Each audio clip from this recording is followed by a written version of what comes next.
Hello, everyone. My name is Michael Loy, and this evening I will be giving you a persuasive speech on the dangers of drinking Coca Cola.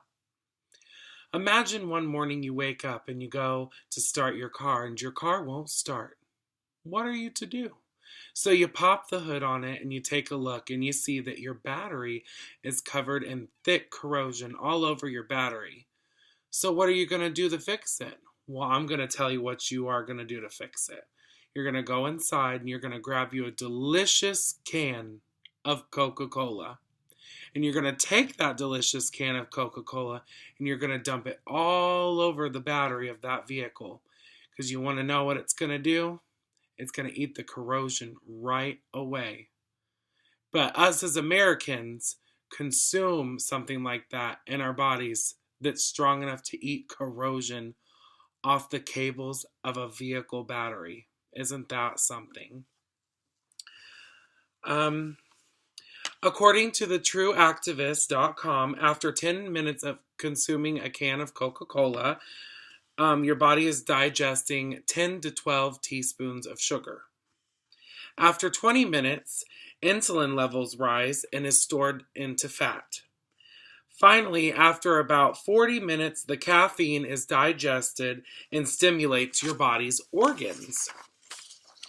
Consuming soda causes several major concerns for your body. It can cause corrosion upon your teeth, upset your digestive tract, damages bones, and also begins to break down essential hormones that are linked to diabetes.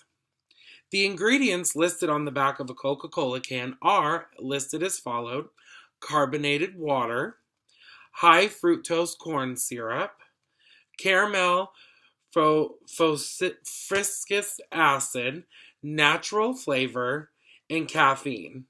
According to Pat Thomas, one of the essential ingredients is sodium benzoate. This compound can be broken down into carrageenan benzoate, which is mixed with high levels of acid. Still, this product is being sold daily here in the US, and we're still distributing it and manufacturing it, but yet we know what it's doing to our bodies and the damages and the harms that it can cause, but yet we still allow it to happen. But what people don't realize is these calories may particularly be effective in making people obese. The sugar consumption causes complications with the body's digestive system, and and how it processes the sugars. According to a study completed by Harvard University, 51,000 women participated, and at the beginning of the study, none of the women had a diagnosis of diabetes at all. Over the course of 8 years, 741 of those women were diagnosed with diabetes just from drinking the soda, consuming the soda. That's something you never really thought about. You just open a can when your kid's thirsty. You open a can when you're thirsty. Instead of thinking of alternatives like I could drink a glass of milk, or I could drink a glass of water, something that's not going to decay my teeth, something that's not injecting large amounts of sugar into my body that's going to irritate my digestive tract, or, so on, or whatever else it could be.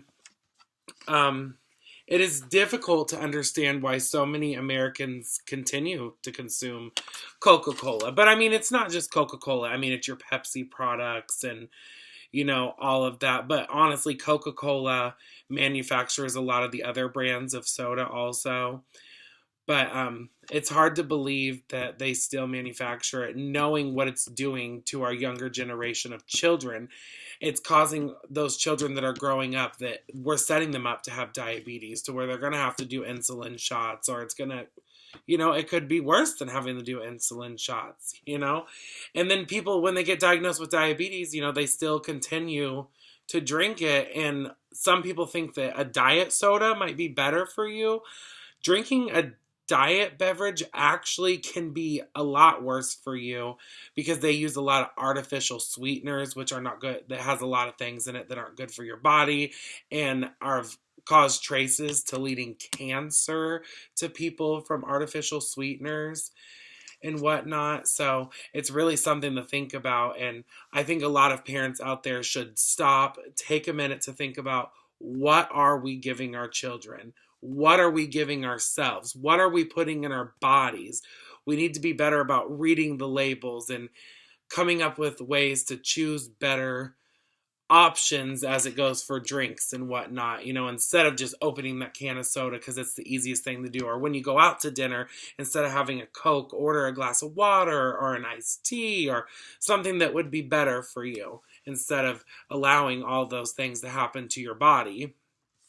But the choice is yours. I myself am going to leave the soda on the shelf at the store because it looks best there and it's not going to hurt me since it's there. I decided 2 years ago that I was done drinking soda, done consuming it. I already have diabetes that runs in my family, and I'm most definitely not going to let soda be the reason why I get diabetes. Well, this is all I have prepared for you this evening. So thank you all so much for listening. And remember, read the labels on the cans.